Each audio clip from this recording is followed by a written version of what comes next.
When people ask whether humanity is getting better, they often mix two different questions together. Are our systems improving, and are we becoming wiser enough to live inside them well? Right, and those two things get tangled up so easily. Welcome to Crisis in Perception, where we examine the systems shaping our world. It's really a profound framing, because today we're going to explore the very architecture of how we understand progress and how confusing those two separate questions you just mentioned causes, just a massive amount of modern anxiety. Exactly. So, for this deep dive, our mission is an exploration into a fundamental question. Do humankind's best days lie ahead? So the big one. Right. And to do this, we are examining the competing arguments presented in the 2015 Munk Debate. Which is an incredible primary source for this. It really is. On the optimistic side of this debate, we have the cognitive scientist Steven Pinker and the author Matt Ridley. And on the skeptical side, we have philosopher Alain de Botton and author Malcolm Gladwell. And to be incredibly clear to you listening right up front, this is not a debate recap. No, far from it. We're not keeping a scorecard here. Right. Even though the live audience in Toronto did actually vote on the outcome that night, that's not our focus. Instead, we are treating this debate as an entry point into a much larger systems-level analysis of progress narratives. Yes. We want to unpack how modern societies measure improvement. Like, how does technological optimism function as a structural force? And how do our own psychological and moral limits complicate these empirical gains? Exactly. And ultimately, how does your public perception, how does your view of the world get completely distorted when material progress is confused with human flourishing? Let's start by looking at what we actually mean by a progress narrative. Okay. Because it sounds like just a story we tell ourselves, right? Sounds abstract. But it's actually a primary structural system. It is a cultural and institutional framework that relies on very specific metrics to interpret whether civilization is succeeding or failing. So modern societies deliberately privilege quantifiable indicators. Right. They look at longevity, wealth, safety, literacy, and innovation. I want to pause on that Yeah. because, well, it seems completely obvious that we would use numbers to track progress. But why do we lean so heavily on those specific quantifiable metrics? That's a systemic reason for it. Yeah, what is the actual mechanism? It really comes down to scale and validation. Okay. Quantifiable indicators scale efficiently across massive populations, and you can compare them cleanly across deep time. So you can compare today to 50 years ago objectively. Exactly. But more importantly, they support institutional legitimacy. Explain that.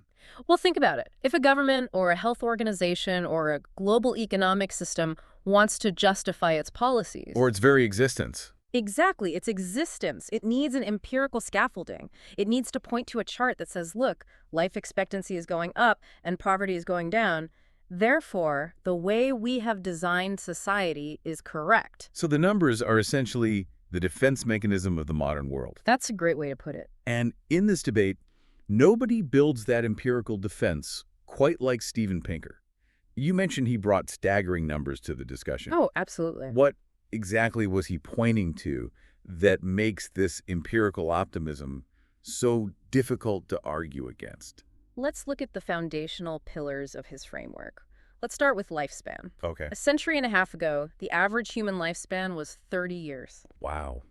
Just 30 years. Right. And just think about that for a second. That doesn't mean everyone dropped dead at their 30th birthday party. Right. It means child mortality was driving the average down. Exactly. Child mortality was so extraordinarily high that it dragged the global average down to 3 decades. Today, that global average is 70. And in developed nations, it's obviously much higher. Yeah, much higher. And according to the data Pinker presents, it shows no signs of leveling off. That alone is a massive shift in the human experience. If you really think about it, imagine structuring your entire life, your education, your family planning around the statistical probability that half your children might not make it to adulthood. It completely alters your psychology. Absolutely. And the second pillar he brings up is extreme poverty. Let's get into those numbers. 2 centuries ago, a massive 85% of the world's population lived in extreme poverty. 85%. 85! They were living on the edge of starvation, constantly vulnerable to the slightest shift in weather or local economics. Today, that number is down to 10%. That is a staggering drop. And Pinker points out that according to UN projections, by 2030, extreme poverty could be eradicated entirely. Okay, so we're living longer and fewer of us are starving. Oh. But Pinker also leans heavily into health triumphs, right? I know he uses a very specific, fascinating linguistic trick to make his point about disease. Yes, and I think it's perhaps the most visceral example of systemic progress in his entire argument. What does he do? He actually instructs the audience to go to Wikipedia and look up smallpox and the cattle plague. The cattle plague, also known as Rinderpest, right? Right, Rinderpest. And he tells them to look closely at the tense of the verbs used in the definitions. Oh, the verbs are in the past tense. Exactly. Smallpox was a disease. That is profound. It really hits you. Two of the greatest sources of misery, disfigurement, and death in all of human existence have been structurally eradicated. They just don't exist anymore outside of a few secure laboratories. Right. And Pinker notes that the same will soon be true for polio and guinea worm, all while we're simultaneously decimating hookworm, malaria, measles, rubella, and yaws. That really shifts your perspective. It isn't just that we are getting slightly better at treating these ailments. It's that we have built a massive, global, increasingly sophisticated network of expertise. From molecular biology to public health logistics. Yes, and that network is fundamentally mastering the machinery of life. We are taking things that used to kill us in the millions and just moving them into the history books. And that mastery extends to human behavior as well, according to Pinker. How so? He argues that the most destructive human activity of all war between powerful nations is becoming obsolescent. Now, I can hear a listener objecting to that right away. Sure. Because if you turn on the news today, there's violence everywhere. How does Pinker justify the claim the war is ending? Well, he is very specific about his definitions here. He is talking about the statistical decline of interstate war. Meaning wars between great powers or developed nations. Exactly. Developed countries haven't fought a direct war against each other for over 70 years. Great powers haven't fought for 60 years. Which is historically unprecedented. Totally unprecedented. Now, he acknowledges that civil wars and regional conflicts still exist, but statistically, they are far less destructive in terms of total body count than the global meat grinders of the 19th and early 20th centuries. Right. Furthermore, the total number of these conflicts is trending downward over the long arc of history. He actually uses this incredible anecdote during the debate to drive this point home. The lapel pin. Yes, he points to a lapel pin he is wearing. He explains to the audience that it's a souvenir from a trip to Colombia. And Colombia was, at the time of the debate, in the process of finalizing a peace treaty. Right. And he notes that this treaty marks the end of the last active war in the entire Western Hemisphere. When you aggregate all of this data, the longevity, the poverty reduction, the disease eradication in the past tense, the decline of interstate war, you start to see Pinker's overarching philosophy. Which what, exactly? He believes that long-run statistical data is the ultimate cure for human cognitive fallacies. He argues that these positive trends are cumulative and directional. Meaning they aren't just random luck. It's not like the stock market where it might just crash tomorrow and erase all the gains. Correct. The system accumulates knowledge and locks in the gains. You're not going to wake up tomorrow to a world where humanity has somehow forgotten how to use anesthetics during surgery. But I hope not. Right? Or where smallpox magically returns from the ether. The empirical scaffolding is solid. Okay, so Pinker gives us the what. He shows us the data that proves the world is materially improving. But that naturally begs the question, how is this happening? The mechanism? Yes. If humanity was stuck in a state of poverty and disease for hundreds of thousands of years, what suddenly changed? And this is where Matt Ridley's framework comes in. Yes. If Pinker outlines the results, Ridley tries to explain the engine that drives those results. And Ridley's focus is on innovation, right? Exactly. Ridley argues that progress is fundamentally driven by innovation. But innovation, in his view, doesn't just happen because one genius has a eureka moment in a vacuum. It emerges from a system. A very specific, interconnected system of exchange and specialization. He has this phrase he uses that I just can't get out of my head. He describes innovation as the meeting and mating of ideas to produce baby ideas. It's such a memorable way to describe the concept of spontaneous order. Let's unpack spontaneous order, because I think that's crucial if we want to understand the optimist's worldview. It is. Spontaneous order is the idea that when large groups of people are connected and when they are allowed to specialize in different, highly specific skills, they begin to exchange goods and concepts. Right. And this massive web of exchange produces solutions that no single person, government, or central planning committee could have ever designed from the top down. Can you give an example of how that spontaneous order actually functions in the real world? Like, how does a web of exchange solve a massive human problem? Ridley uses a really stark historical example to illustrate this. He asks us to look back at the late 17th century, specifically the 1690s in France. Okay. During that decade, a localized famine swept through the country and wiped out roughly 15% of the entire French population. 15%. Just imagine the sheer scale of that suffering. That is millions of people starving to death. It's unimaginable today. And why did that happen? Was there a global collapse in food production? No, and that is the key point Ridley makes. It happened because of two bad harvests in a row within a specific geographic region. So there was a local weather problem. Exactly. At that time, there was very little long-distance trade in food. Moving grain across rough roads on horse-drawn carts was incredibly slow and prohibitively expensive. Right. So if your local crops failed, you starved. Even if there was a massive surplus of grain just a few hundred miles away.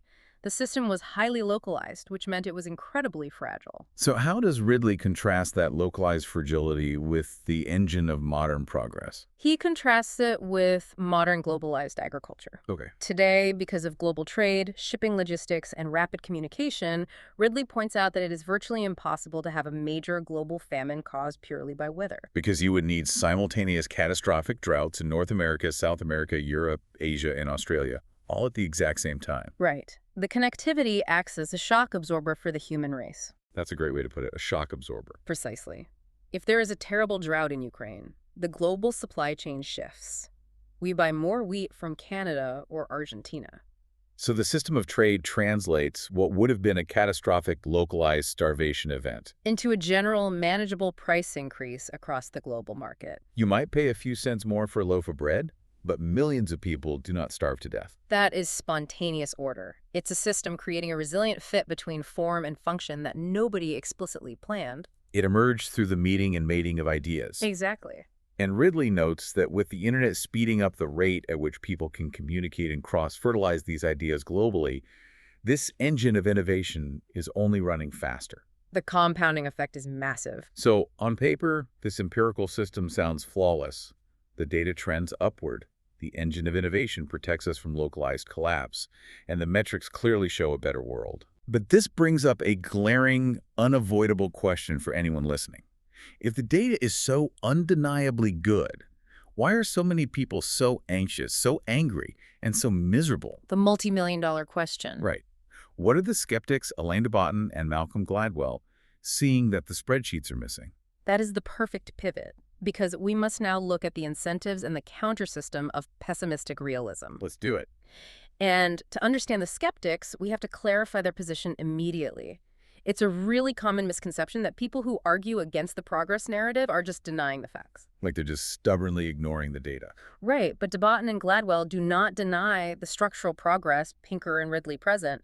They concede the math. Gladwell even explicitly says during the debate that if you look at the past, fast-forwarding from the 17th century to 1950 to 1975 to today, things have absolutely been on an upward positive trajectory. Yes, the counter-system does not attack the data. It attacks the premise that material gains solve deeper, systemic human problems. The skeptics are questioning the psychological incentives of this progress, and they are asking a terrifying question about its ultimate destination. Let's start with Alain de Botton and his concept of pessimistic realism. How does he define that, and why does he think we need it? De Botton defines pessimistic realism as a philosophical stance that actively resists perfectionist fantasies. Perfectionist fantasies. Right. It's a worldview that takes human fallibilities seriously. He is pushing back hard against the boosterish, overly cheerful attitude of modern science, modern technology, and corporate business. Which constantly sells us the idea that the future is going to be flawless if we just buy the next gadget or pass the next policy. Exactly. He tackles the old Enlightenment dream directly. The idea that if you just give people enough knowledge, if you educate the masses and raise their standard of living, all of our prejudice, cruelty, and bad impulses will just melt away like fog on a sunny morning. And he argues that it simply doesn't happen. Because we're still human. Right. Idiocy and cruelty are incredibly stubborn. You can have highly educated, materially wealthy populations that still engage in intense conflict, self-sabotage, and profound misery. And to ground this abstract philosophy, de Botton uses what I think is a brilliant illustrative concept, the Switzerland analogy. I love this analogy. Break down how he uses Switzerland to poke a hole in the optimist balloon. Well, de Botton is Swiss, so he is speaking from cultural experience here.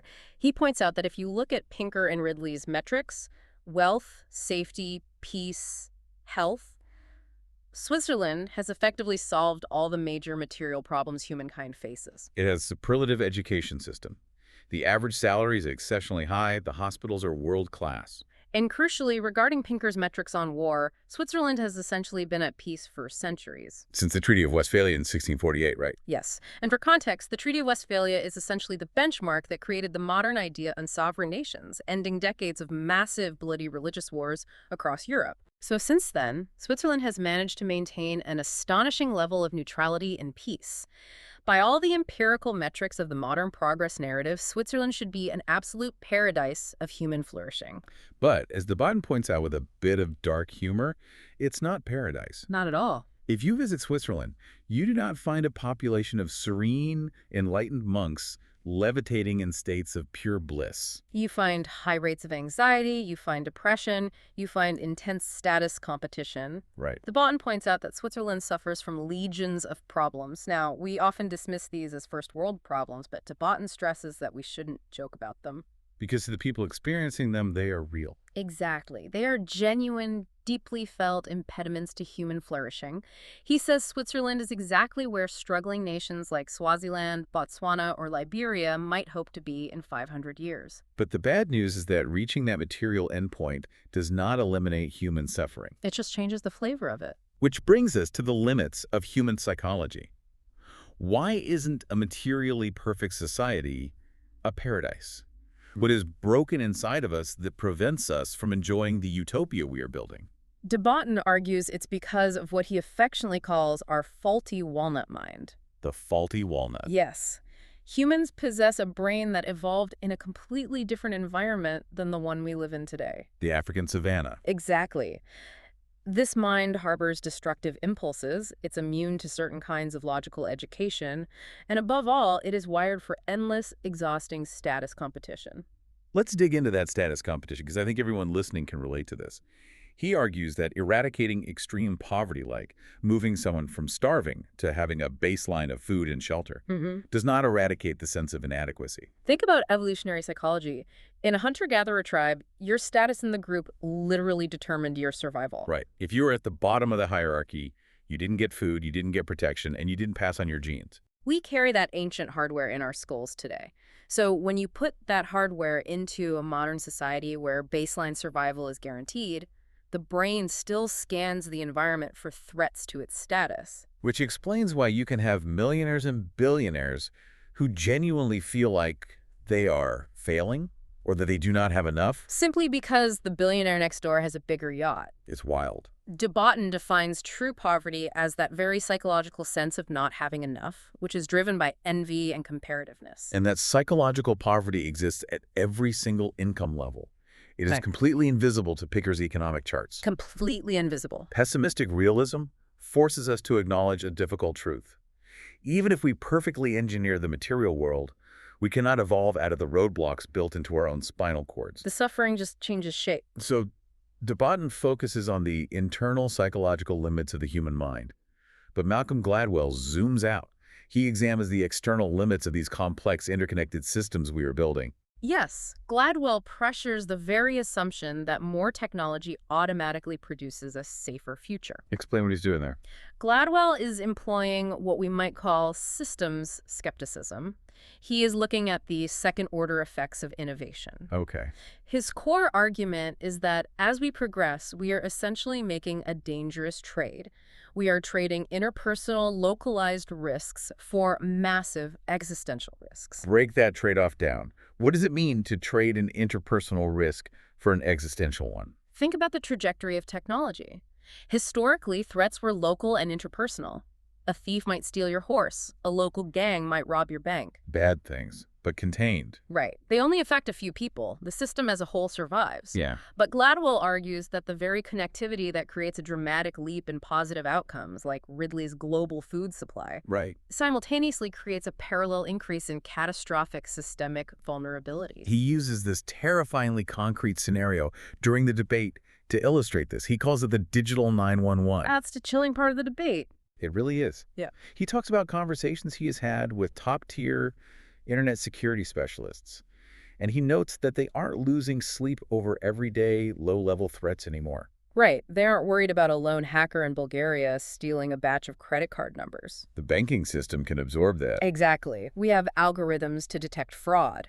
We are managing those interpersonal nuisance risks incredibly well. So what keeps the experts awake at night? The systemic vulnerability, the existential risk. He paints a picture of a nation-state hacking into the electrical infrastructure of North America. Not just turning off a power plant, but shutting down the entire grid for a week in the dead of winter. Or, in a world of autonomous and connected vehicles, someone simultaneously hacking into 1,000 cars driving at high speed on a major highway. Like the 401 in Toronto. Right, causing a massive, instantaneous, unpreventable traffic jam and catastrophic loss of life. This thought experiment perfectly illustrates the core difference in the models used by the optimists versus the skeptics. Absolutely. When Pinker and Ridley look at global connectivity, they see spontaneous order and resilience. They see ideas mating and global trade preventing a French famine. But when Gladwell looks at that exact same connectivity, he sees catastrophic fragility. Because if everything is connected, a failure in one node can cascade through the entire network instantly. Exactly. Gladwell points out that epidemiologists fear human extinction precisely because we are so hyper-connected. Right. It's wonderful that I can fly from New York to Tokyo in a day for business. But that same aviation network makes it possible for an unbelievably lethal, novel pathogen to spread across the globe before we even realize an outbreak has occurred. The innovation that brings us together is the exact same mechanism that could destroy us all. That's Gladwell's warning. So we have these two incredibly compelling, diametrically opposed frameworks. Pinker and Ridley see a system of empirical gains and resilient innovation. De Botton and Gladwell see a system of psychological limits and escalating existential fragility. It's a heavy collision of ideas. It is. And what gets really interesting is what happens when these two realities collide in our everyday lives. Right. Let's look at the predictable outcomes of forcing these two competing systems to interact. The first predictable outcome is the absolute blindness of human perception to structural progress. This is a fascinating paradox. Tell us about it. When you look at the macro data Pinker presents, it reveals genuine, undeniable structural progress. Life is safer, longer, and wealthier. Yet, if you ask the average person on the street, they will consistently and emotionally insist that the world is falling apart. Why are we that? Pinker argues this is not an accident. It is a predictable outcome of our psychological design. We have cognitive bugs that blind us to the good news. I want to unpack those cognitive bugs because they are so deeply relatable. Yeah. The first one he identifies is the availability heuristic. Which basically drives the entire modern media ecosystem. Yes, we are overly impressed by memorable, dramatic images. The media operates on the old axiom, if it bleeds, it leads. Right. Our brains are wired to estimate the probability of an event based on how easily we can recall a vivid example of it. Right. So we end up terrified of highly dramatic, statistically unlikely events like a shark attack, an airplane hijacking, or a terrorist bombing. Meanwhile, we completely ignore mundane but highly probable dangers, like falling down the stairs or texting while driving. Exactly, because texting and driving doesn't make the nightly news with a dramatic soundtrack. And technology has poured gasoline on this cognitive bug. Huh. Because there are billions of smartphones in the world, every single act of violence, every explosion, every corrupt interaction is recorded and broadcast globally in high definition. Yes. The world feels like it contains more shootings than ever before simply because you're watching all of them from the palm of your hand. Whereas 50 years ago, you only knew about crimes in your local newspaper. That distortion is massive. And the second cognitive bug Pinker identifies is nostalgia. Nostalgia. Which is where we confuse changes in ourselves with changes in the times. The good old days fallacy. Precisely. As people age, they take on more responsibilities. They have mortgages, they worry about their children's future, they feel aches and pains in their physical bodies. Right, life gets heavier. They become more acutely aware of the follies and dangers of the world. But instead of recognizing that they have changed, they project that anxiety outward and assume the world has changed for the worse. Every single generation throughout recorded history has believed that society is falling apart compared to the golden era of their youth. It's remarkably consistent, and the third bug is what Pinker calls the social critic bias. I found this incredibly insightful. He quotes the 17th century philosopher Thomas Hobbes. He says, "Competition of praise inclineth to a reverence of antiquity, for men contend with the living, not with the dead." Such a great quote. What does that actually mean in plain English? It basically means it is intellectually fashionable to be a pessimist. Okay. Think about it. If you stand up at a dinner party and say, hey, everything is getting better, our institutions are working, and the future is bright. People look at you like you're naive, simple-minded, or trying to sell them something. Exactly. But if you stand up and offer a blistering critique of the current system, if you declare that society is corrupt, shallow, and on the brink of total collapse. You sound deeply serious, highly educated, and morally superior. Right. We reward pessimism with intellectual status. But the most striking piece of evidence showing just how blind we are to progress is a survey conducted by the late epidemiologist Hans Rosling. Pinker cites this in the debate. The chimpanzee survey. Yes. I want you listening right now to imagine taking the survey.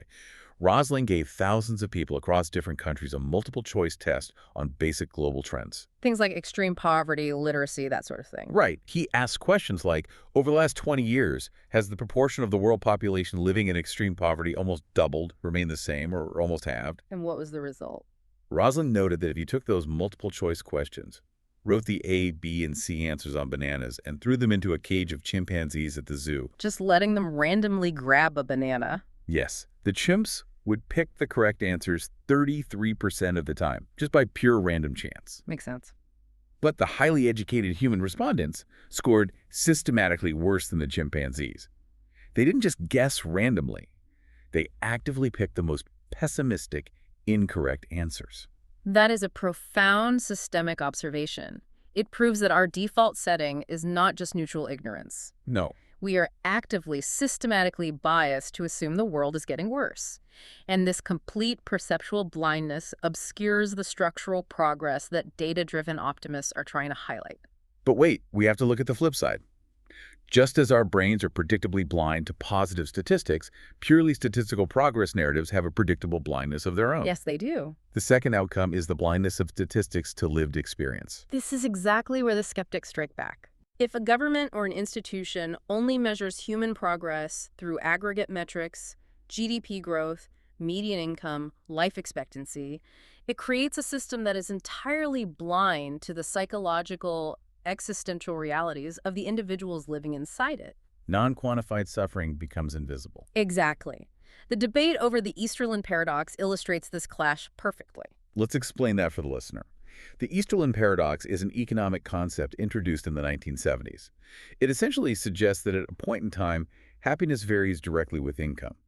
But over time, as a country's income grows, the happiness of its citizens does not necessarily grow with it. Once basic needs are met, more money doesn't equal more joy. Right. Now, during the Munk Debate, Pinker and Ridley aggressively attacked this concept. Pinker points out that the economist Angus Deaton recently won the Nobel Prize for research, showing that wealth actually does correlate with happiness across a much wider spectrum than previously thought. So the optimists essentially claim the paradox is a statistical fallacy. Right. And I see the logic there, based purely on Deaton's data sets. But listen to how Alain de Botton responds to that statistical dismissal. What's his angle? He doesn't argue the math. He argues the empathy. He points out that you cannot stand in front of a population of people who are deeply anxious, depressed, and struggling with meaning, and simply tell them that their unhappiness isn't real because the macroeconomic data on a spreadsheet says they should be thrilled. That's a surefire way to make people resent you. De Botton calls this the jelly bee problem, which is a fantastic literary reference. Yes. He is talking about Mrs. Jellyby, a character from Charles Dickens' novel Bleak House. Mrs. Jellyby is a telescopic philanthropist. Right. She spends all her time obsessively organizing charitable projects for an obscure tribe in Africa, constantly writing letters and looking at the big picture of distant suffering. Oh. But meanwhile, her own home is falling apart, and her own children are miserable, neglected, and suffering right in front of her. She literally cannot see the pain in her own living room because her eyes are fixed on a distant, abstract metric. It is a devastating critique. De Botton argues that the empirical optimists are pulling a classic Mrs. Jellyby move by insisting that the only real problems humanity faces are extreme poverty, infant mortality, and infectious disease. They are dismissing the profound dilemmas of the psyche. They treat psychological pain, existential dread, and the complexities of human relationships as irrelevant fluff. De Botton actually mentions Tolstoy's Anna Karenina during this. It's a novel deeply exploring human tragedy, betrayal, and despair. Exactly. And according to the purely empirical mindset, Anna Karenina's suffering is trivial because, well, she isn't starving and she doesn't have smallpox. So if we pull back and connect this to the bigger picture, we can see exactly why these two sides are constantly talking past each other. They're looking at different layers of the exact same system. Pinker and Ridley view humanity from an aggregate macro-level altitude. From 30,000 feet, the curves of human development are undeniably pointing up. But de Botton and Gladwell view the system from the existential micro-level altitude. Down on the ground, inside the individual human mind, the lived experience is still fraught with anxiety, vulnerability, and that endless, exhausting status competition. Which perfectly explains why this philosophical argument hasn't been solved in 200 years. It is a persistent structural loop. It never ends. Why does this debate continue to rage with such intensity in every single generation? It persists because modern societies have a deep structural need for both realities, even though they contradict each other. Okay, let's look at the institutional side first. Modern civilization has an absolute non-negotiable need for optimism. The progress narrative is not just a comforting bedtime story. It is the foundational justification for our entire economic and political architecture. It is the fuel of capitalism, the engine of scientific inquiry, and the premise of democratic governance. Think about it from a practical standpoint. If we do not believe collectively that innovation and market exchange will lead to a better future, the entire system loses its mandate. Right. Without that deeply held optimism, there is absolutely no reason for investors to fund a 10-year, multi-billion-dollar medical research trial for a new cancer drug. There's no reason to build massive, intricate global supply chains. There's no reason to start a technology company. The institutions of our world, the markets, the universities, the governments, demand empirical proof of success to maintain their legitimacy and keep the gears turning. But at the exact same time, we have the unavoidable reality of lived pessimism. Because, as we noted, individuals do not experience life through aggregate charts. Think about your own day-to-day. You didn't wake up, stretch, and feel a deep sense of peace because global GDP grew by 2% last quarter. You experience life through local stress. You worry about your specific mortgage, your specific relative health, your search for meaning, and your psychological struggles. Malcolm Gladwell captures this disconnect perfectly with a Yiddish proverb he quotes during the debate. To a worm in horseradish, the world is horseradish. That might be the most succinct summary of the human condition I have ever heard. It really is. It's a brilliant encapsulation of the micro-experience. It does not matter to that worm if the global agricultural production of sweet, delicious apples has increased by 500% over the last century. It doesn't matter if the macro data is spectacular. If the worm's immediate local environment is horseradish, its entire reality is bitter and harsh. So if you are suffering locally, whether you are dealing with mental illness, relative poverty, a divorce, or just a profound sense of existential anxiety, the fact that global extreme poverty has dropped to 10% feels entirely meaningless to your daily existence. In fact, it might even feel insulting when an optimist tells you how great everything is. This gap between the macro justification required by our institutions and the micro experience lived by individuals creates an inescapable recurring tension. It forces societies into a constant tug-of-war. The institutions are constantly pointing to the charts, demanding empirical proof of success to maintain their power. While individuals are constantly highlighting their lived proof of failure to demand empathy, reform, and change. Okay, we've broken down the design of the progress narrative, the psychological incentives, and the outcomes. But to truly understand the world we live in right now, we need to look at interconnection. How does this debate reconnect to the larger systems shaping our daily reality? Let's start with the media ecosystem and democratic legitimacy, because this affects how you vote and how you view your neighbors. Matt Ridley makes a profound observation about the asymmetry of information in our society. He notes that By its very nature, good news is almost always gradual. Yes, it's a slow, steady, silent drop in infant mortality over a decade. It's a creeping increase in global literacy. It's the absence of war. Right. Nobody writes a breaking news banner that says, global infant mortality dropped by 0.0001% yesterday afternoon, film at 11. Exactly. It's not an event. It's a trend. But bad news. Bad news is sudden. An airplane crashes into a mountain. A bomb goes off in a city center. A financial market collapses in an hour. And because our media system is incentivized by attention, the availability heuristic we discussed earlier, it prioritizes the sudden over the gradual. So think about your daily information diet. It is completely lopsided. You are gorging on sudden, terrifying events while the quiet, steady improvements happening every day are entirely left off the menu. And this isn't just a quirky flaw in journalism. This asymmetry completely distorts democratic legitimacy. When a population is fed a relentless diet of sudden catastrophes, while gradual structural improvements are invisible, the political system experiences wild, destabilizing swings of anxiety. It becomes incredibly difficult for democratic institutions to maintain trust because the perceived reality of the voters is one of constant escalating crisis. They vote out of fear rather than fact. And this brings us to an even larger systemic clash: the immense interconnection between capitalism, technological development, and second-order effects. This is where the Munk debate gets incredibly sharp and arguably the most relevant to our immediate future. The core issue is that innovation solves initial problems, but it inevitably generates new dependencies, new asymmetries, and massive new risks. The clash over climate change is the ultimate example of this. Pinker and Ridley view climate change as a formidable, serious challenge. But ultimately, they frame it as an economic and technological problem that can be solved within the existing system. Pinker cites William Nordhaus's comprehensive economic work, The Climate Casino. Let's briefly explain Nordhaus's framework, because it is the quintessential optimist's playbook. Nordhaus, a Nobel-winning economist, argues that we can analyze climate change through chemistry, economics, and technology. Okay.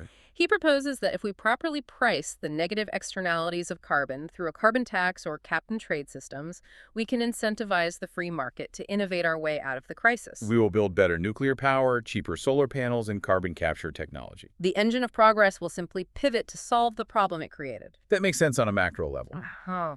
However, Gladwell pushes back incredibly hard on this premise. He refuses to accept that climate change is just another routine problem to be solved by tweaking the same system that created it. He argues that climate change is an entirely new order of threat. And why is it a new threat? Because it was born directly from the very industrialization that lifted millions from poverty. Gladwell is pointing out the tragic irony of progress. You cannot just isolate the glorious success of global poverty reduction from the catastrophic second-order environmental risk it generated. They are two sides of the exact same coin. Gladwell argues that treating climate change merely as a standard economic problem is a category error. He says it is like saying an apple is an artist's problem just because an artist paints a still life of it. That's a great analogy. The fruit exists in the physical realm outside the control of the artist's brush, just as the existential threat of climate change exists beyond the comforting containment of mere economic modeling. And we see this exact same dynamic success breeding new vulnerability in the field of medicine. Ridley celebrates the biomedical revolution, the curing of diseases, the gene therapies. And yes, as we discussed with the past tense verbs, those are miraculous achievements. But what is the systemic shadow that Gladwell points out? The shadow is that these breakthroughs create massive new social and economic dependencies. How does that work? When you create radically new technological approaches to medicine like targeted immunotherapies or personalized genetic treatments, those therapies often cost 5 to 10 times more than existing older treatments. Right. So you solve a biological problem, you extend a life, but you simultaneously generate an immense, complex socioeconomic problem. Regarding who pays for it, who gets access to it, and how it strains the entire healthcare infrastructure. It's the ultimate paradox of progress. Innovation doesn't eliminate complexity, it transforms it into a higher order of complexity. We cure a disease, but we create an economic crisis in healthcare funding. We connect the world through trade to prevent localized famine, but we create a globally fragile electrical grid susceptible to a digital 9/11. We industrialize the globe to stop starvation, and we destabilize the atmosphere. And this leads us to the final necessary synthesis of everything we have discussed today. It all comes together here. I want to ask you this directly, and for you listening, I want you to really think about how this applies to the way you view the world. What is the actual crisis in perception here? The true crisis in perception is the deeply flawed, deeply ingrained assumption that humanity must be either clearly advancing or clearly declining. We are trapped in a rigid binary framework. We think it has to be one or the other. Exactly. The obscured structural layer, the reality that we have such a hard time seeing because of our biology and our media diets, is that different kinds of progress are being measured through completely different, non-overlapping systems. Surface interpretation fails us because material indicators and existential experience are not identical. They do not map cleanly onto one another. When you apply systems analysis to the human condition, it makes visible a complex, uncomfortable, but liberating truth. Massive technological, economic, and institutional progress can, and does, easily coexist with profound emotional, moral, and psychological instability. It is not a contradiction. We don't have to choose between Pinker and de Botton. It is the very nature of our modern condition. We are living longer, richer, healthier, and safer lives than any humans in history, while simultaneously wrestling with the exact same ancient psychological demons. And facing entirely new, complex, civilization-level threats born from our own brilliance. Precisely. The system is operating exactly as designed. It is generating both the miracles and the madness in equal measure. Which leaves us with a final, provocative thought for you to mull over as you go about your week. Let's assume for a moment that the optimists are entirely right about the long-term trajectory. Imagine a future where humanity successfully engineers away all material scarcity, eradicates every single physical disease, and completely eliminates systemic violence. If we actually achieve the ultimate statistical utopia, will our faulty walnut brains simply invent entirely new, abstract categories of suffering just to give our existence friction and meaning? Even in paradise, will we always find new horseradish to complain about? Crisis in Perception examines how systems shape belief and how better tools help us see clearly. This project is free and publicly accessible. If you'd like to support the time, tools, and research behind Crisis in Perception, you can become a supporter on Patreon. For a shorter visual overview of this topic, see the mini explainer linked in the description. If you enjoy this kind of systems-level analysis, please like, subscribe, and comment with books or topics you'd like us to explore next.